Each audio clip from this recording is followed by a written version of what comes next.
All right, everybody, welcome back. So today I've got a good friend of mine, Forrest, here. We are going to talk about something specific. I've been doing these conversations with traders that I work with to get them out to the YouTube community, just because I think everybody that I've spoken to over the last couple of years, each person has their unique piece of value. And Forrest, I've seen grow in so many areas, but specifically, I want to talk with him today, and hopefully we can pull some insights from him today on habits and how he's changed his habits and how it's translated from trading habits to like lifestyle habits. And even, I guess, just going back a few weeks ago to kind of catch everybody up, when we were speaking and you were telling me how the amount doesn't matter, but you were telling me how you had saved up X amount of money, X amount of dollars, more than you had ever saved before. And I was so impressed by that. I was like, that kind of, I guess, spawned this whole idea of like, I need to get him on the YouTube channel because there's something here that we need to pull out. And I want to go at that. But before we get into the questions and the direction there, do you want to introduce yourself to everybody real quick? Sure, man. My name's Forrest McKinney. I've been trading for about 2 years.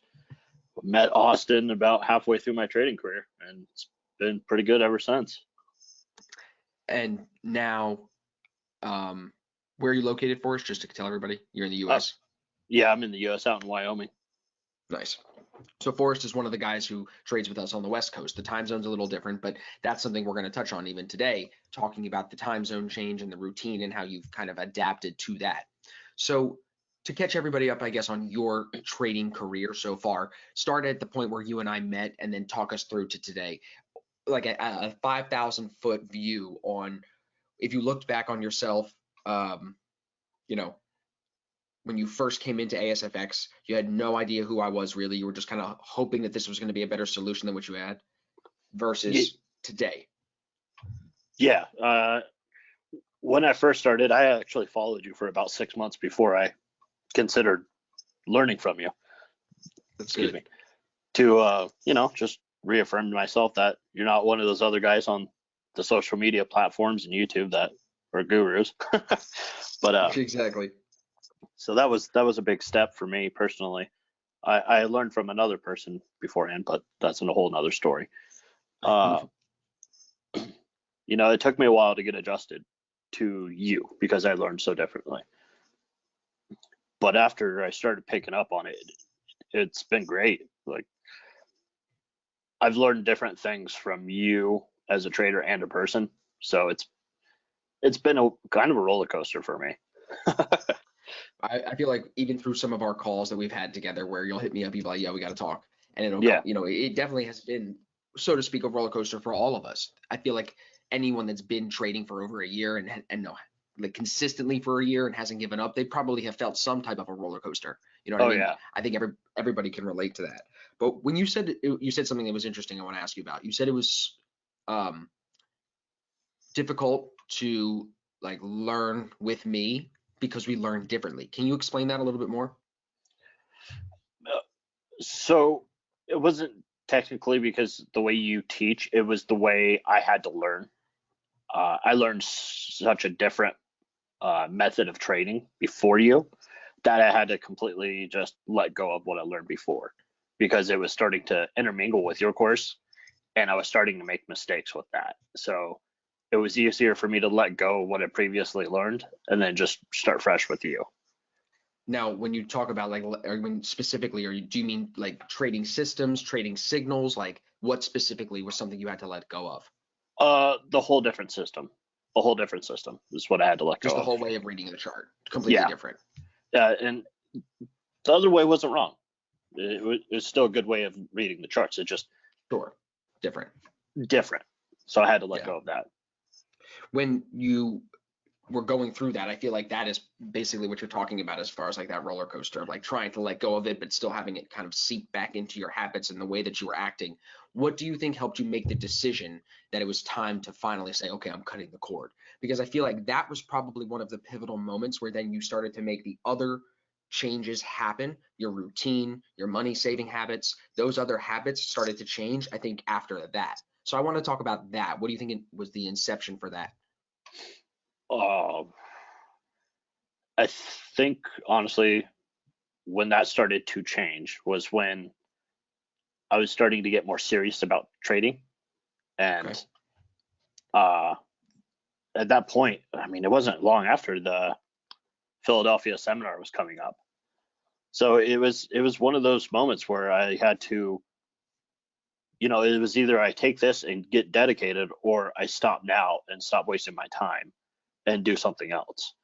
So it was, and the reason I came to that conclusion is that when I was just trying to trade with other things going on, it was just messing me up too much. So, it just all of it came to a head all at once. It was, do I dedicate myself to this, or do I just not? So that's where it really changed. Decision? How did you decide? Like, why did you decide to stick with trading? Why did you not shy away from just stopping? What kept you going? Because it is very difficult. To be honest with you, it's, the statistics that 90% of all traders fail. All right, hold my beer. So that's what I did.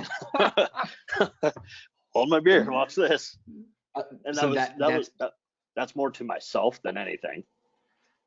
That's interesting. So is that a chip on your shoulder? Is that what that is? Like, just don't test me because I'm right kind of thing? Or what do you think that is?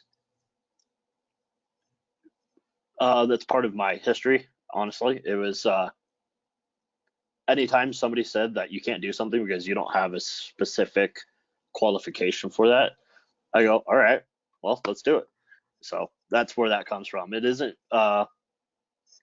anything really too meaningful, but to me, I prove everybody wrong. Do you think that drives you in your trading to be more disciplined? Like, do you go even to take that to the extreme of like, because again, thinking about how that impacts your habits, wouldn't that characteristic build a habit to you almost of like, here's the rules, I'm going to follow these rules better than anybody else? Is that a perspective that you choose to take? Yeah, absolutely. Tell me, where do you think that, I guess, is where was that decision made along the road? Was it all in that same day, all in that same moment? It was like, I'm going to just take this seriously now, and this is what I'm going to do because my back's against the wall. It was when I decided to actually come out to the Philadelphia seminar for you. Really? Yeah, it's, that, like you said prior, is saving money, and I wasn't saving a whole lot of money back then, but I made them a commitment to spend that money to come out, meet you, and sit through that seminar. So I think when I was deciding, to go and dedicate myself to this and spend the money to come out there, that's when it really kicked in for me. That's interesting. What do you think? Was it the appeal of a live event where you could come and talk to me and talk to other traders? Was that it? Like, just almost like you were longing for community, and then we provided you almost with something to like fill that need, and you were like, yes, now I have the thing that'll help me lean into going all in on this. Was that what you're kind of saying, maybe? It was a push. I don't really know. It was a multitude of things. It was a push for myself. It was just felt that you had to do it. Yeah, it was. If I couldn't push myself to do that, what could I push myself to do? Because that's something I've never done. I've never been out to the East Coast. I've never met other traders. It was just it was a push for myself, and well, it ended up pretty damn well. Right. So going back to, since we've spoke about it a little bit already, the money saving habits, can you kind of paint a picture for everybody if you go back to Forrest 3 years ago, a year ago, somewhere in that time frame, of how you would look at saving money or trying to put money aside towards a bigger vision, a bigger goal? 3 years ago, that was not even in my scope of reality, really. It was really, I would save up some cash, find something I like, and just blow it. And I would keep repeating the process. It was because I've always had that part of me where it's like, I want a better life. I want to be able to live freely. But because of habits I've built and just didn't care enough, I would always spend what I've saved. So why didn't you care enough? That is a good question. Is it because you think you can make money easily? Because you've always been able to find a job, been able to make some money, keep it coming in, keep it rolling? Yeah. I've never had a problem getting a job. I've been employed for 15 years straight. I mean, there's been a couple times where, 3 or 6 months I wasn't employed, but I mean, you're talking out of 15 years. That's not a very long time. So Sure. I always had a job, so I never really worried about it. Right. Do you think that like being able to come into trading with income coming in from another source helped or hurt your trading more when you first started? As far as habits, like, do you think the habit of you having money coming in would, because to me it would reinforce negative habits almost, right? Because if you keep Yeah, money coming in, of course, and we always, like, I tell everybody as new traders, like, you want to keep money coming in as you're starting to trade. That's not what I'm saying, but I'm saying if you um don't take the money seriously that you put into the trading account, even as you have other money coming in, you build bad habits and it becomes just like a gambling account almost. yeah, definitely. And along with that bad habits, like I would overextend myself. So any money I had put in the trading account, I'd have to pull it back out because I had to pay for things. So it was a really bad habit. Interesting. So now what changed as far as that, even because that goes back to the money saving habit Mhm. itself and what you were doing, your mindset, your approach towards saving. So what changed over the last year? What I wanted for myself and for me and my fiance. I wanted a better life for both of us, as in, you know, we're both free to do something we enjoy. You know, I don't want to be tied down to a physical place, so Sure. that way I have to go work for somebody else. I'd much rather do some work and be able to enjoy things I do like to do, like cooking or barbecuing. I, Hmm. I love hobbies, but having that job, I never had any time for it. So that's where the change started happening. Is I wanted something more. I want something more, and I want to be more than myself.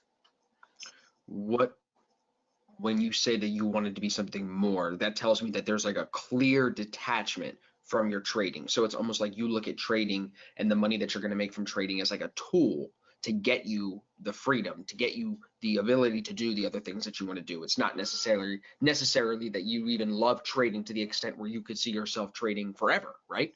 Because you're Right. saying like if I can get it to the point where I can build a lifestyle that I like, right? So if it feeds that for you, I feel like that's one of the beautiful things about trading. And you can now look at your habits and the things that you've changed, shifting yourself into that perspective.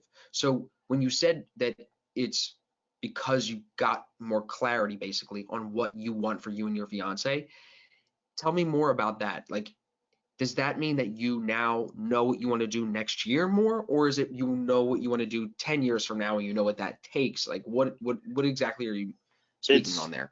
it's the long term. I finally got to the point where I realized what I actually wanted to do, and part of that is I want to help other people and do things to help our earth and clean it up. But unfortunately, our entire world runs on fiat currency, so you have to have that to help. I mean, there's things you can do, volunteer work, but to make a huge impact, you do need, You need some of that paper money, you need some of that cash. yeah. So that's where I'm at. Like I want to do things for our veterans. It's a whole wide spectrum. It's just But none of it works without cash. So you're looking at it like I need to shift the years, the time scale that I'm looking at this for to use this trading tool to fund the other things that you want to do. No, that definitely makes a lot of sense.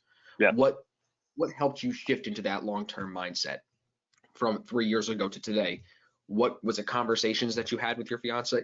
Excuse me. Was it something you saw on the internet and you watched a Gary Vee video and you got super hyped up? You watched one of my videos and you got super, like, what was it? You know what I mean?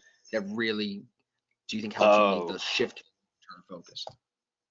I honestly would have to probably pinpoint it with a to a conversation with that we had at some point in time, because I can't really remember what triggered the change, because it happened sometime December, January this past year. It just finally switched over, and it's been balls to the wall ever since. When you switched over, what were the feelings like? Like what did it feel like when you finally switched over? That, well, what made you, because I feel like I know what I felt like when I had to um I kind of felt just say enough is enough? You know what I mean? Like what do you? I felt hopeless, really, honestly. If you think about it, the how do I explain this?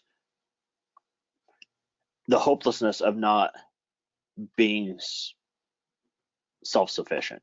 You know, it always felt like I was always going to have to depend on somebody else For a job or for money or for something like that. job, income, and to create a life for a life Yeah. that I would have to Yeah. use somebody else to create a life, and I was just it wasn't working for me. Do you think that I know you mentioned this already, that plays into a little bit of your opinions on like fiat currency and really just like the way that America is kind of shifting its monetary policy in the direction that we're going? Because you and I do share a lot of similar thoughts on that. Do you think that your long-term focus helped? Like, did your approach towards fiat currency and towards the government and things like that, do you think that helped reinforce long-term focus, or do you think that is kind of counteracting it? Oh, absolutely, it helped it. Yeah. Yep, absolutely. What do Because I you don't think? Yeah, go ahead, please. because I don't have trust for what's going on in the world. So How can you? that exactly, and so that part really drives me to have other things in play rather than just having currencies going. With everything going on, does that impact what you're doing on a daily basis? Because like again, if we're thinking about habits, right? You're Hmm. saying with everything going on, and if that's making you take everything a little bit more seriously, you would say that the coronavirus and all this stuff going on is almost a positive impact on you in that way, right? Absolutely, absolutely. It's interesting because it does shift your mindset. It makes you a little bit more urgent, you know? Hmm. Like for example, I just had a lady in the house here today to take blood work for me and Riley for life insurance. And she was saying to me, she's like, we expect so much business in the next couple of years, like, 12 to 24 months, because once this virus settles down a little bit, she's like, people are going to, want to react and get life insurance and prevent themselves. So it's just Hmm. interesting to hear that different perspective. Let me ask you a different question, if you don't mind. Go I for it. read a book, um, and I'm sure you probably heard me talk about it. It's by James Clear, and it's called Atomic Habits. And he defines like these four laws of habits that every really solid habit has to follow. It has to be obvious, it has to be attractive, it has to be easy, and it has to be satisfying. So when I was thinking about this call and I was thinking about you and I getting on here and trying to make some value for the YouTube content and for the Right. YouTube community, I'm like, to me, the habit of saving money is such a powerful habit to have. The ability to save money, of course, is something that you have to obtain, but the habit is completely different. Some people make a shit ton of money and they do Hmm. really well for themselves, but they spend more than they make. They might make 300 grand, but they're spending 450. Hmm. So to have the habit of saving money is completely different than having the ability to acquire money. So I Right. want to talk about that money saving habit around those four laws. Have you done anything specifically when it comes to putting money aside, either into your trading account or into a vacation fund, whatever it is, just saving money aside? Have Right. you done anything to make it more obvious or more attractive or easier or more satisfying? When I ask you that, does anything pop into your head? Not necessarily, actually, because everything I do is mental. It really is. Interesting. Everything's a mental game. So I make it as hard as possible on myself. So Yeah. I take as much money as I can, literally, to make myself uncomfortable and throw, go and put it in my trading account. So I give myself the least amount of cash Interesting. Why do you do that? because if you make yourself comfortable, you won't change. Just personal opinion. If you Sure. make if you stay comfortable, you don't change. I mean, if you stay comfortable with the habits that you have, then It's you're absolutely true, bro. you have no drive. So I want to work hard and change my habits. Well, how can I do that? Well, I want to make myself very uncomfortable and save as Put much my money as back possible. against the wall. Right. I have no other choice. But I also, what was it? I also heard from somebody else about saving money, but I'll probably think about it later. But yeah, that's it. It wasn't easy or attractive. It was literally as hard as possible Interesting. It And you flourished in that toughness. Now, seeing what it does for you and what it's done in the last year, I know number one, it's motivated you because we spoke about that. Like it made you see like, wow, I can actually, if I got this far in a year, dude, 5 years from now, I could be way further, like realistically, way further than I thought. And I actually have the numbers now to prove it. So right. now, of course, that's motivating. But what else has it done for you? Has it changed your perspective in any other way? It's changed my perspective on my whole life, actually. Mentality, physical life, everything. My actual habits that I have been changing drastically. Really? Yeah, Really? absolutely.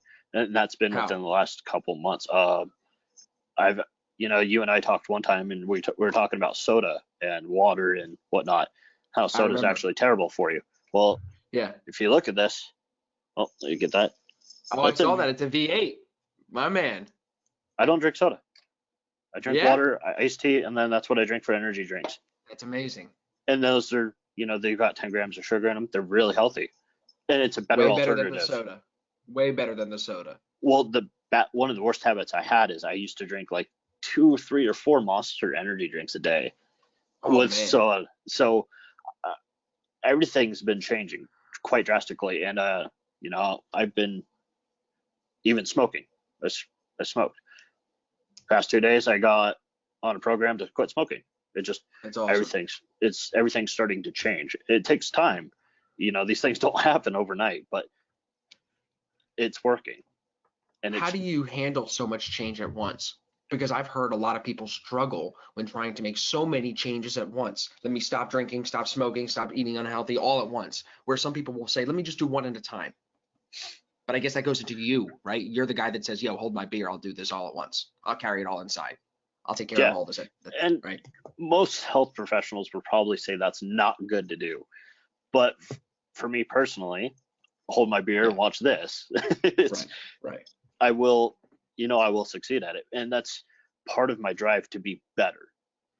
That's what's driving it. It's not, That oh, back it's a, against the wall hunger is what pushes you to be better. yeah, my back's up against the wall. I've got to change something, and I'm going to change Yeah, bro. I everything. mean, you're making me question how comfortable I am right now. Shit. I'm like, damn, maybe he's right. Maybe I do need to put myself in a little bit more of an uncomfortable position. Well, For real. It's a yeah, definitely a good question to ask yourself. You know what I'm saying? Because something I was telling everybody to ask like a couple of days ago. I said it in one of our calls. I was like, ask yourself, am I doing enough right now so that when I look back on this, I don't regret not putting enough money to work, not doing it. You know what I'm saying? yeah, But now it's kind of like in the same boat almost, right? yeah, absolutely. It's literally comes down to how comfortable are you. If you're really comfortable, then you're doing something wrong in my eyes. Do you think? No, I agree. Do you think being comfortable for too long, you almost become blind to it, and then it can shift your overall perspective on the goals that you can achieve? Absolutely. And you can like that. That's settling, right? I guess that's what I described is settling. And it everybody's thermometer for success and what they want to do in life is way different than mine. So 100%, 100%. if they're getting to a point where they're comfortable and they've achieved whatever it is their personal success, then that's fine. But my personal success is far beyond where I'm at right now. So it's I'm running full speed ahead. It just how it works. So So do you think? Sorry, finish. oh, go ahead. No, I was going to say, do you think that people listening could find value in that? Because basically, what you just said even drives home more the point that there's really two ways to go about this. There is no right or wrong. No, You can, in any situation, there's multiple rights, I guess is the better way to look at it. There's multiple ways to get it done, even if one might seem right to you versus another one seeming right to me. Where I would look at it and I'm like, with my back against the wall, sometimes I'm more vulnerable to big hit, big haymakers, big hits that mm-hmm. knock me out completely. So being back against the wall in all situations might not make sense. So I think there's like maybe a balance to it, right? Mm-hmm. What do you think? I would say there's a balance to it. There's, Yeah, there's there's there has to be a balance in everything you do. You yeah, can't when I say full speed ahead with back against the wall, like you can't do that for a long period of time. You'll wear sure, yourself out. So there has to sure, be a balance. sure. That's interesting. What do you do to stay balanced? as you're coming through all these things that seem to be providing you with so much clarity. Like that's all I hear when you're talking right now. I'm like, clarity. He's eating better, he's taking care of his body better, so he probably feels more clear. So he's gaining clarity. So now here's a better question. How do you sustain that constant state of achieving more clarity? I That's a keep good myself question. busy. Yeah, how?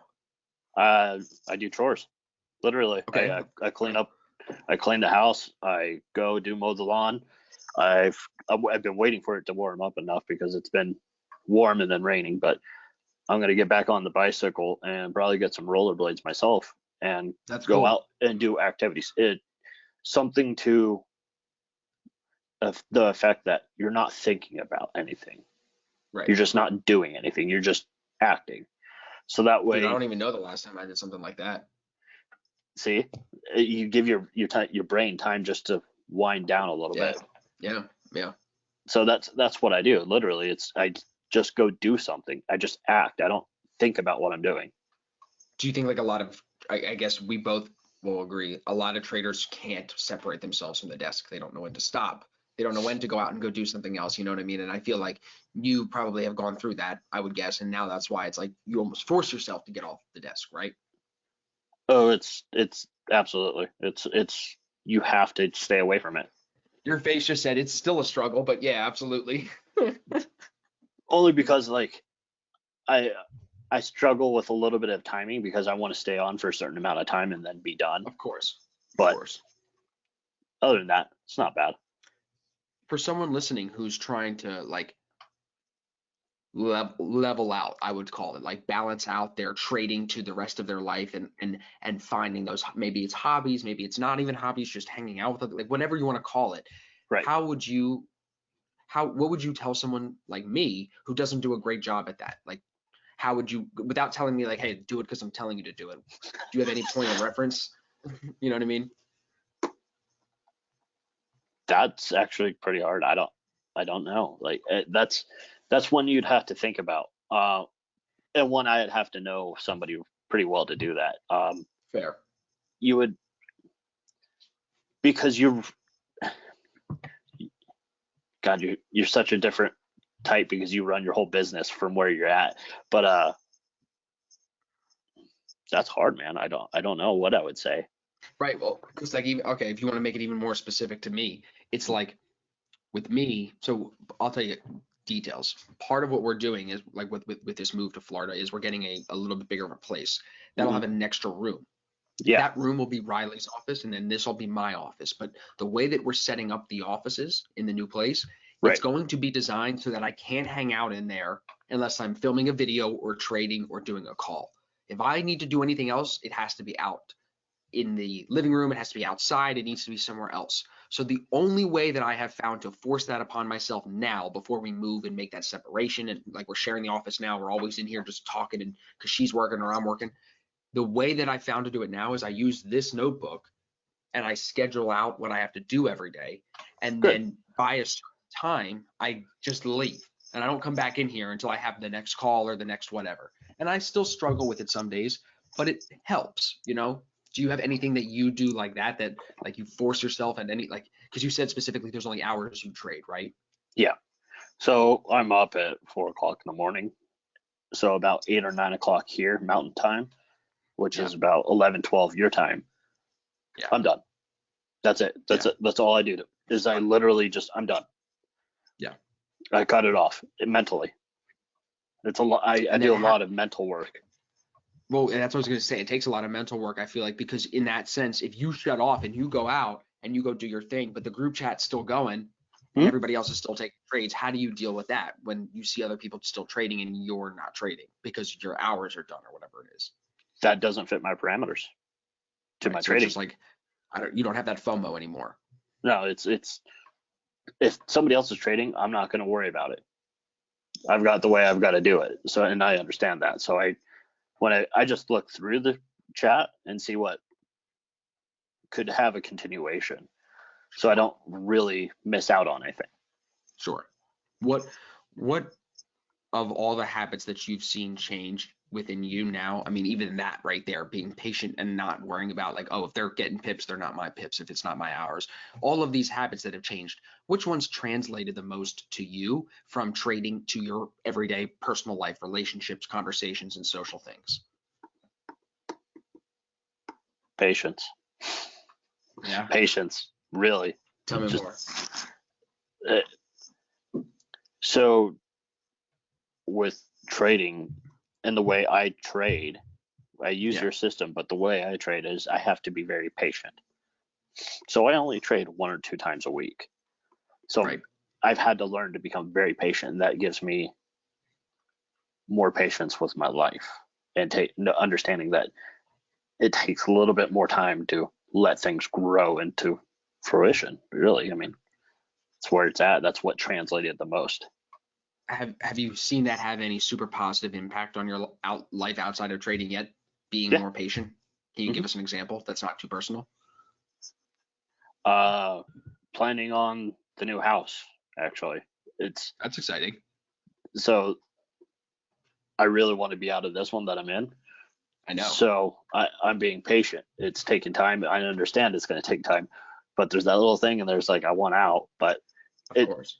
really it is helping me because it's it didn't used to be like that. I do things like immediately, no matter the No consequence. patience, no planning.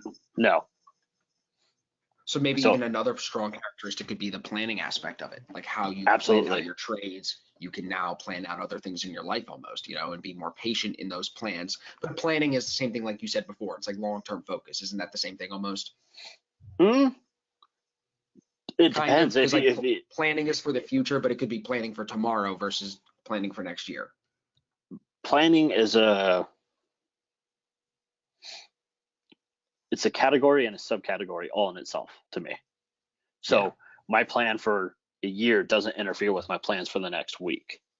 right. So it's all subcategories to me, No, but that makes a lot it of sense helps a lot. to break it down that way.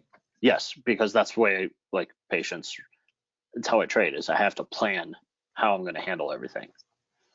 And by breaking it down into those categories, you're able to self self-diagnose better where you need to focus your attention more to make Uh, sure you don't make mistakes there. Absolutely, and if I do Yeah, make a mistake, I can pinpoint it. got it. That makes sense. Makes a lot of sense.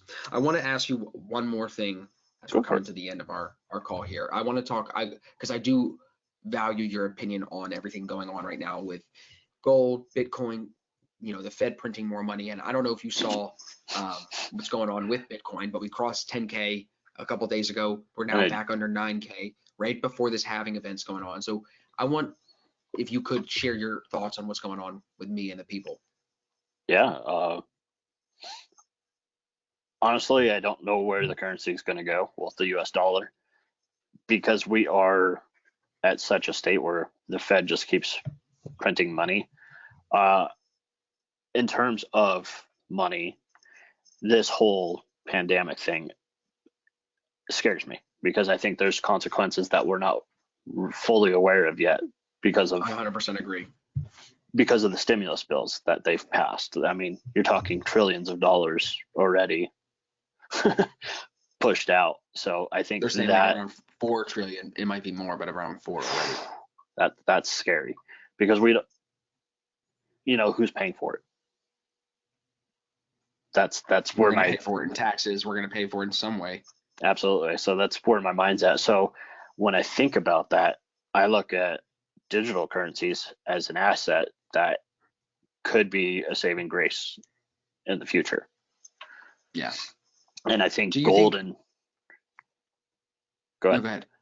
I think gold and silver are going to be right along with digital currency. I don't disagree with you either. Do you think that this is, I guess, where we get at it. Are we when we're saying this shit that we think it's logical, because I agree with you about the cryptocurrency stuff. Are we on the early side of this or are we on the late side of this? Like the mainstream people aren't talking about it like this yet. Not I yet. So are th- we early or where are we at?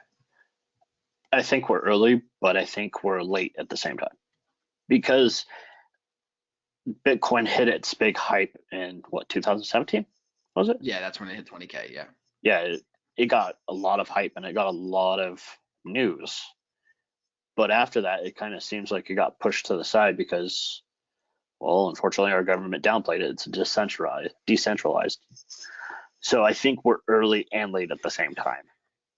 But I think we're late in the sense that it was hyped, but we're early in the sense of it being a long-term asset because the market is so young with that.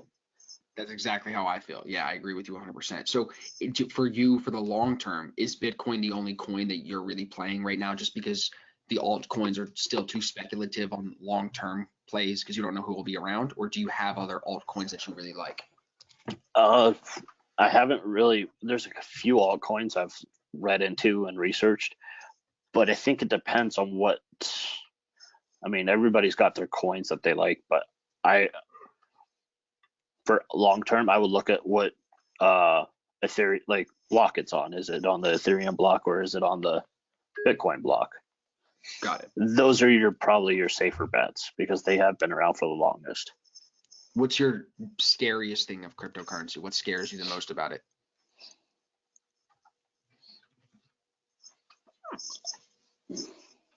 That it's so new. It's so young. So young. It if you compare it to the stock market and the foreign exchange market, It's not even comparable. Yeah, exactly. It's so young. So that part still scares me, but I don't think it's But at going the same away. time, that has to excite you. Come on, that's got to get you fired up because if you're at 10K now and we're that young, who's to say this isn't going to 100K, bro? 200K, a million. Well, the fact that digital currency only has a set amount, and once that amount's gone, it's gone. So the people that own it can drive the price up. So we could see that. 100. That's exactly it. So I saw this video from a dude who makes like crypto videos on YouTube. He's got a pretty big channel. It's got like 40K subscribers, and he was basically explaining how there's so much money in the world invested in pension funds, hedge funds, in different, just all these different areas where money can be moved. There's so much money that even if a small piece of it, again, he did the numbers, I don't remember exactly. If I can find the video, I'll put it in the link. I'll link it in the description to our video here, so you can go see it. But he explains that if just a small piece, under 5% of all the global monetary supply that's in circulation and investments and things like that, just a small piece goes into crypto, Bitcoin would go to over 100,000. That's the way he breaks it down, because of how much money there still is out there. You know what I mean? It's not really comprehensible to people like us because we just don't operate in, those types of figures beyond trillions. Yeah, those, you start dealing with those kinds of numbers. I mean,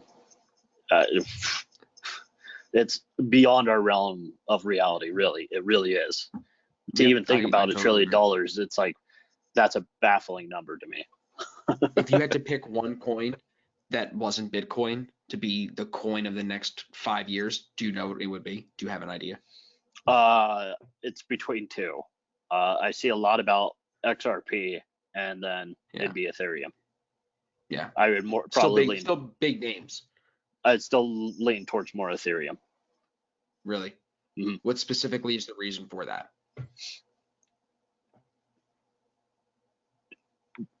It seems like it's, honestly, just from what I've seen, it's a more stable coin rather compared than to XRP and Bitcoin. I mean, they're highly volatile. I mean, if you watch Bitcoin for 2 weeks at a time, it moves thousands of dollars.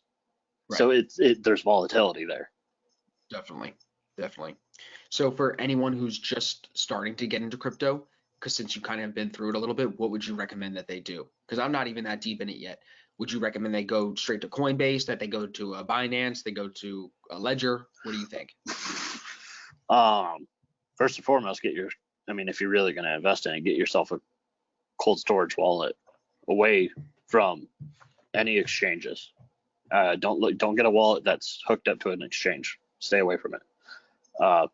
Not because I've had bad personal experience, but because that's becoming centralized, and that's not what it was about. Right. Second, go learn. go learn, because there's huge companies behind all these coins, altcoins, Bitcoin.